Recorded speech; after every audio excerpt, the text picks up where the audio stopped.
चरण गुण गावो माता, तोरे चरण गुण गावो। तोरे चरण गुण गावो माता, तोरे चरण गुण गावो। तोरे चरण गुण गावो माता, तोरे चरण गुण गावो। जय हो। तोरे चरण गुण गावो माता, तोरे चरण गुण गावो। तोरे चरण गुण गावो माता, तोरे चरण गुण गावो। तोरे चरण गुण गावो माता, तोरे चरण गुण गावो। तोरे चरण गुण गावो माता, तोरे चरण गुण गावो।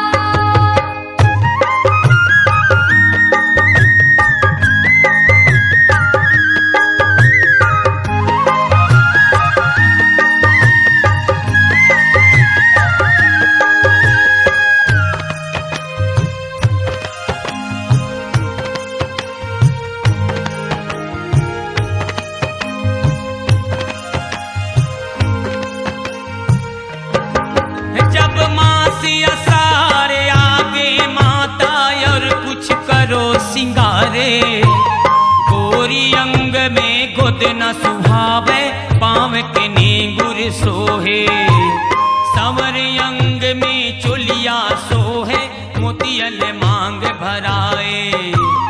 गज मुक्ता के हार भवानी, सर्व सोन मन मोहे।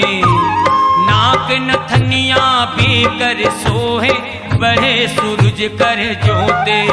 यह सुमर सुमर गुण गावो, मैं गावो माता, तोरे चरण गुण। हाँ मैं गावो माता, तोरे चरण गुण। हाँ मैं गावो माता, तोरे चरण गुण।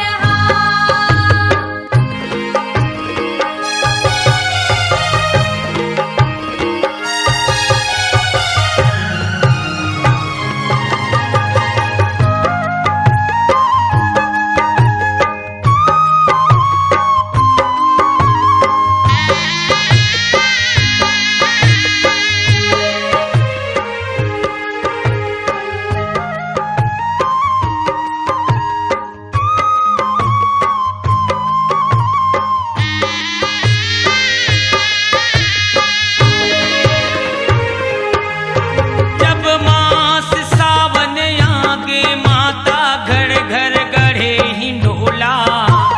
नख भर काजर लिए भवानी, गल मुंडल के माला।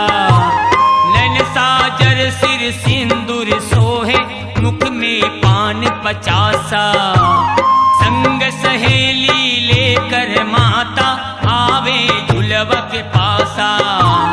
संग सहेली लेकर माता, आवे झुलवा के पासा।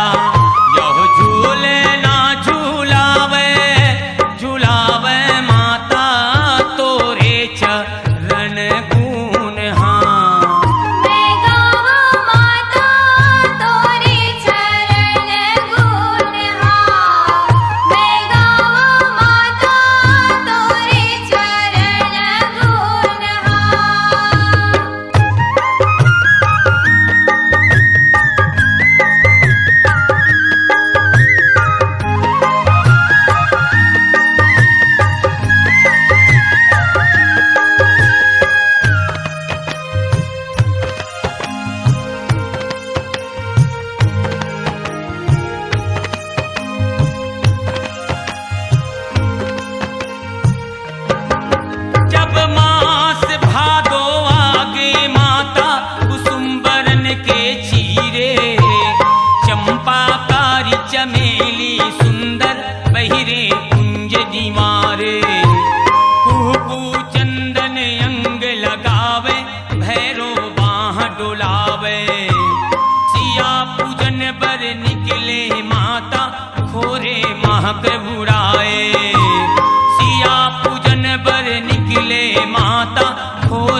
रे। पहली नाम में माता कहाए, दूसर माँ भवानी, तीसरे नाम में द्रुपद कहाए, नगर कोट के रानी। यहो छतर ऊपर तनाए तनाए माता, तोरे चरण गुण हाँ। मैं गावा माता तोरे चरण गुण हाँ। मैं गावा माता तोरे चरण गुण हाँ। तोरे चरण गुण गावों माता, तोरे चरण गुण गावों, तोरे चरण गुण गावों माता, तोरे चरण गुण गावों। तोरे चरण गुण गावा माता तोरे चरण गुण गावा। तोरे चरण गुण गावा माता तोरे चरण गुण गावा। तोरे चरण गुण गावों माता, तोरे चरण गुण गावों, तोरे चरण गुण गावों माता, तोरे चरण गुण गावों।